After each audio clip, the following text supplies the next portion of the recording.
Hey folks, Dr. Mike here for Renaissance Periodization, aka RP Strength, and today I want to talk to you guys about the 5 things I learned pretty recently that are really helping me out in the gym to make better gains, and I want you guys to know them because I want everyone else to be jacked. Get America jacked again, but it's never been jacked. Get America jacked for the first time. Yeah, there we go. And the world too, not just America.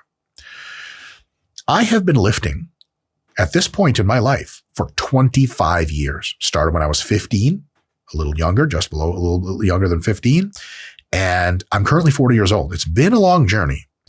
And like 12 years ago or something, I got a PhD in this, basically in lifting. And you would think like after lifting at the time for more than a decade and then getting a PhD, like you would think like, oh, that's it. He knows it all. But that's absolutely not true. I learn new things all the time. Some old things that I used to think were super, super true turn out not to be true. And I'm always willing to change my mind if presented with compelling evidence and compelling experience.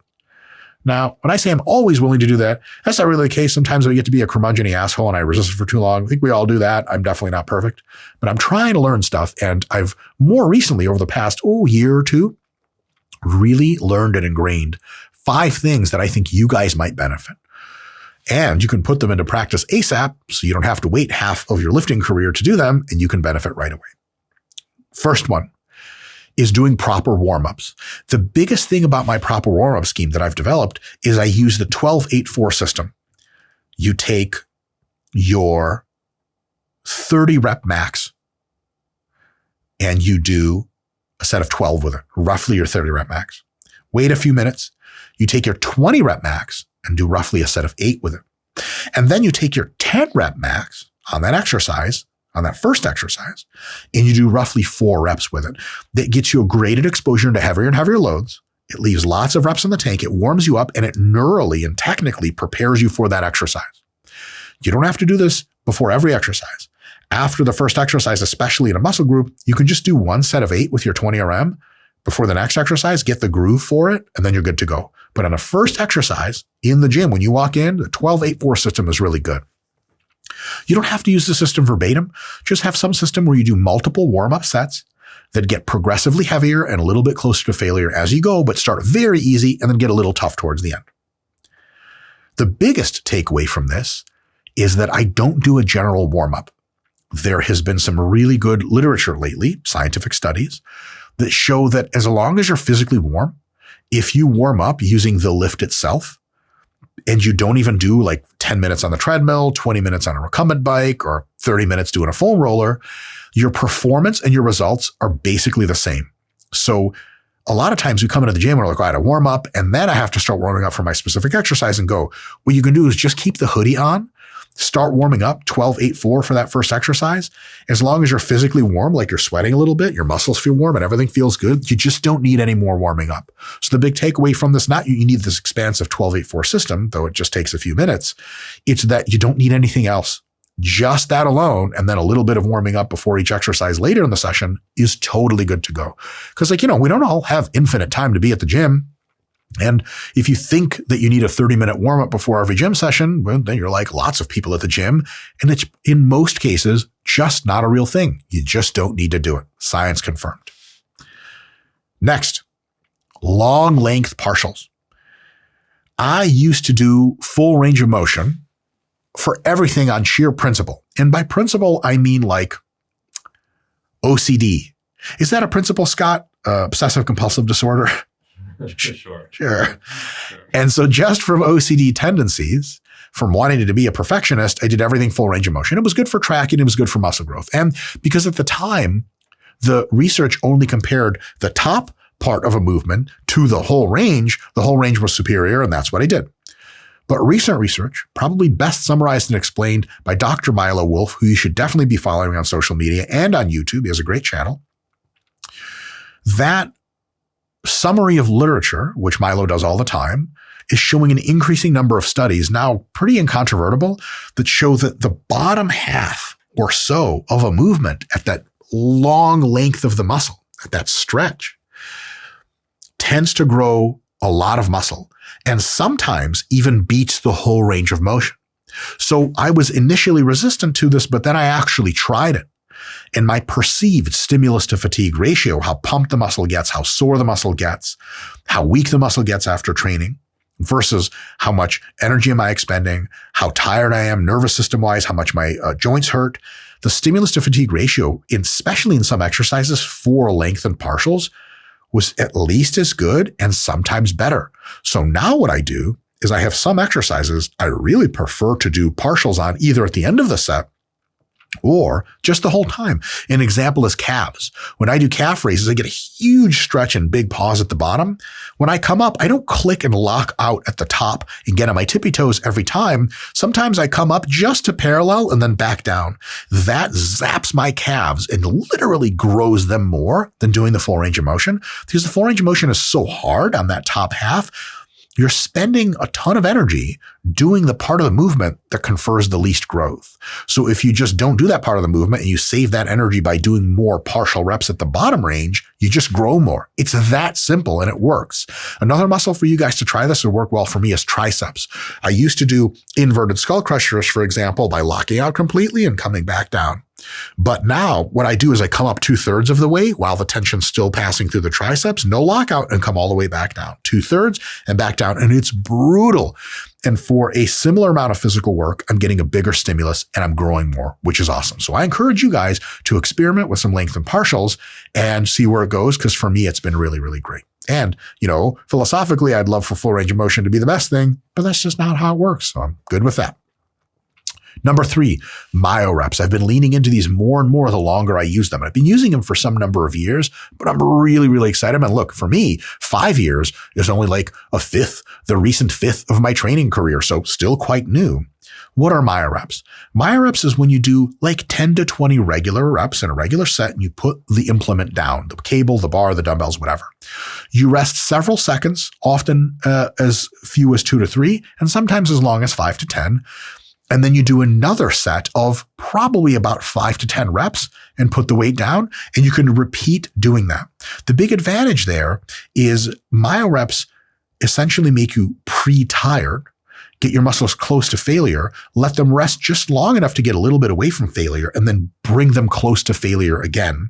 So if you take a look at a set of 5 Myoreps, or 5 Myorep mini sets, which is one big set, and then 5 other sets of 5 to 10 reps with some breaks in between, that whole number of reps might be like, let's say you do, 50 total repetitions like that.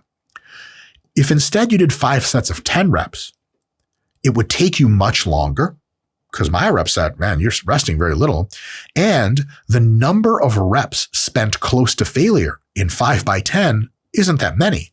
But in a Myorep set with a 50 total reps, most of the reps are close to failure, because as soon as your body recovers just enough to get a little bit away from failure, you hit it again. You don't rest 2 minutes to get another 10 reps. That means that while your muscles don't fully recover and really recruit their fast twitch motor units, they are able to stay close to failure, which counterbalances that, which means Myoreps versus traditional 5 by 10 or whatever pretty much grows the same amount of muscle, but Myoreps grow it in half the time or less, which can be really dope. And because they grow it in less than half the time often, for muscles that require a ton of work and a ton of stimulus, you're able to add more stimulus, because you're like, okay, typically my biceps would take me 10 minutes to train with straight sets. But now that I'm doing Myoreps, I get the same amount of work and growth in 5 minutes. But my biceps are still, they're not having trouble recovering. So why don't I still do 10 minutes? But now I can do almost double the work and get much more growth. So Myoreps on the net balance can be even more growth promoting in some contexts, not all, but some, than straight sets, because it opens up the time for you to just pound in more work.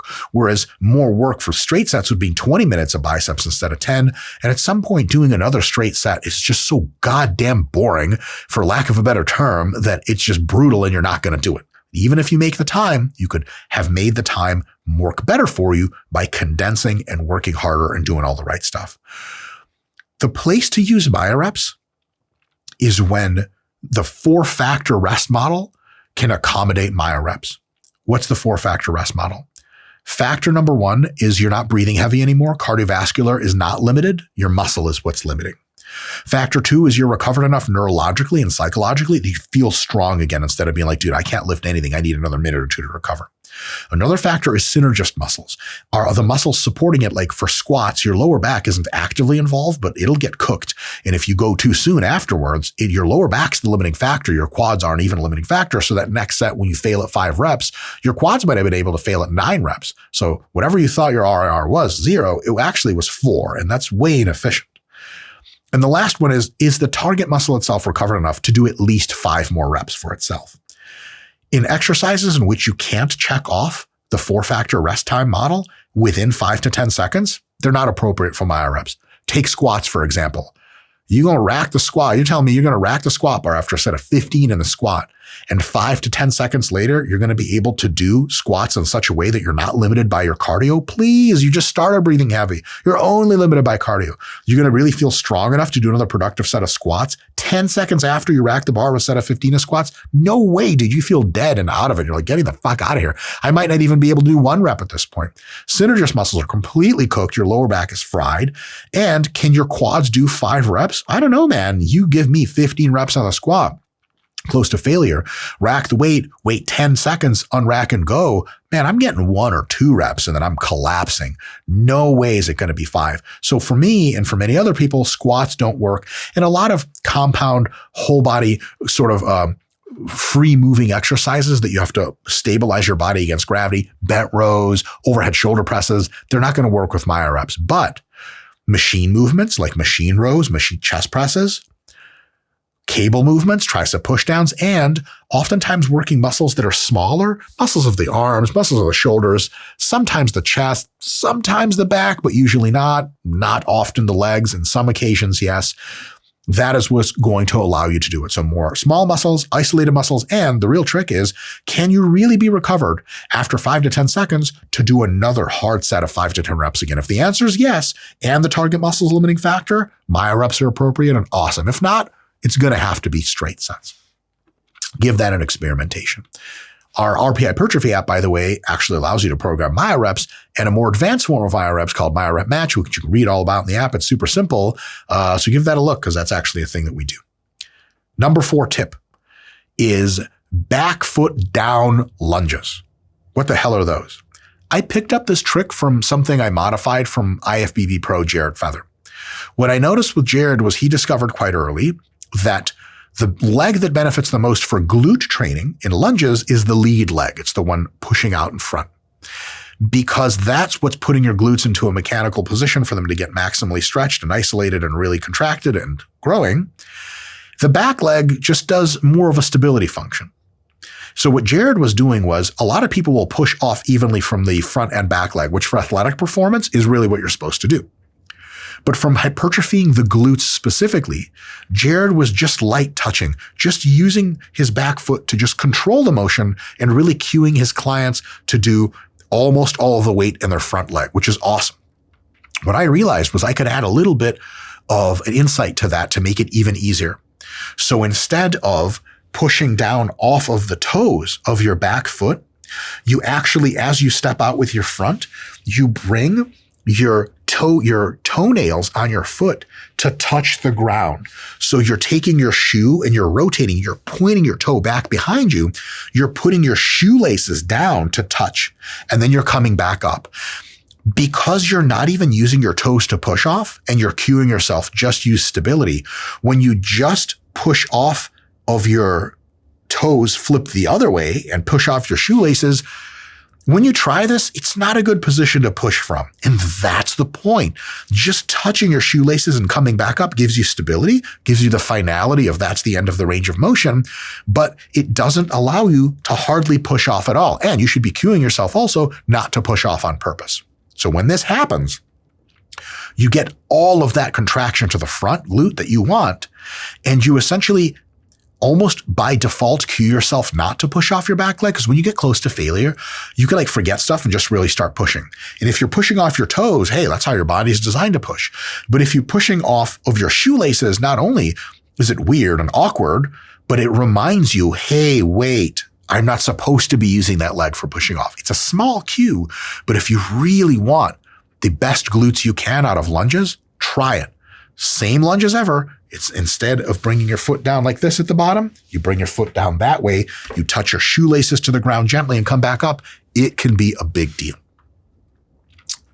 Lastly, tip number 5, high frequency training for faster recovery muscles. I used to think that training a muscle group more than twice a week was insane because it would never recover. You're just asking for trouble, I thought to myself. And for a long time, I trained everything once every 5 days or twice a week or whatever.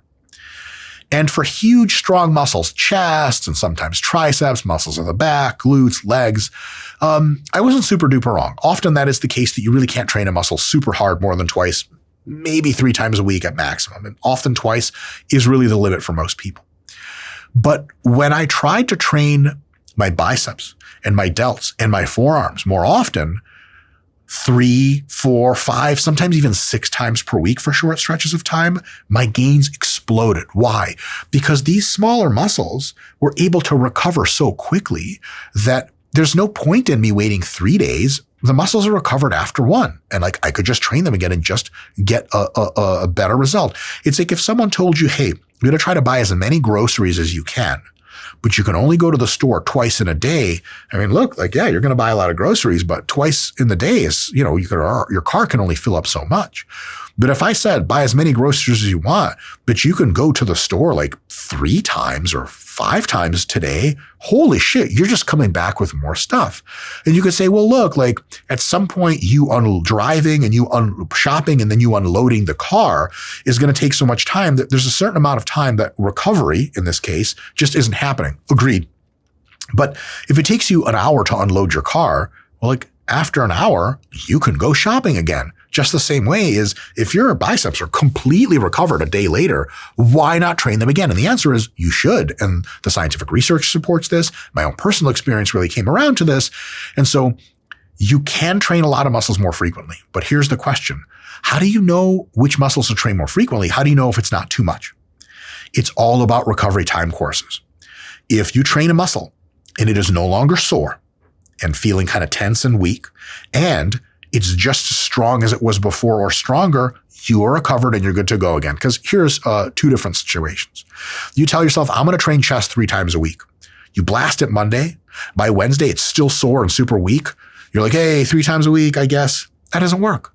It's too soon. You should wait till Thursday or something, and then it'll be healed and then go again. So that's just twice a week. Your chest just doesn't heal that fast.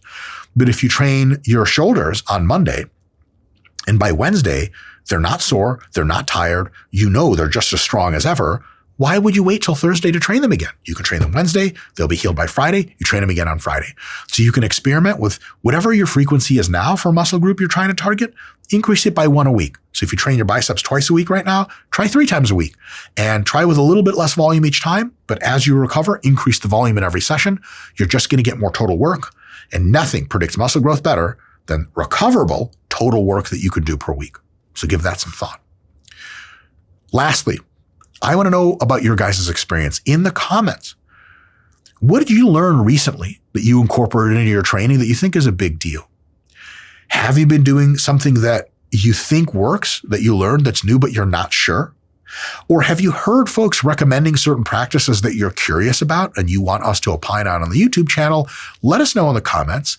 And if you don't want to let us know anything, just look through the comments and kind of upvote some of the stuff that you're like, ooh, I am curious about that. I don't want to make a separate comment for it, but I'm going to upvote this. We're going to look at that, and maybe we'll address it sometime later on in specific videos, because our real job that we're trying to do here on the YouTube channel is to help you guys figure out as much about lifting and fitness and fat loss and getting jacked as possible, so that when you go into the gym, you can have the best plan possible, RP Hypertrophy app, link in description, but who's listening at this point anyway, and have the least frustration and have the best results. And if we can do that by answering your questions about new stuff coming up, we'd love to. All right, folks. Until next time, I'm going back in my dark closet to await until it's time for me to record the next video. See you later.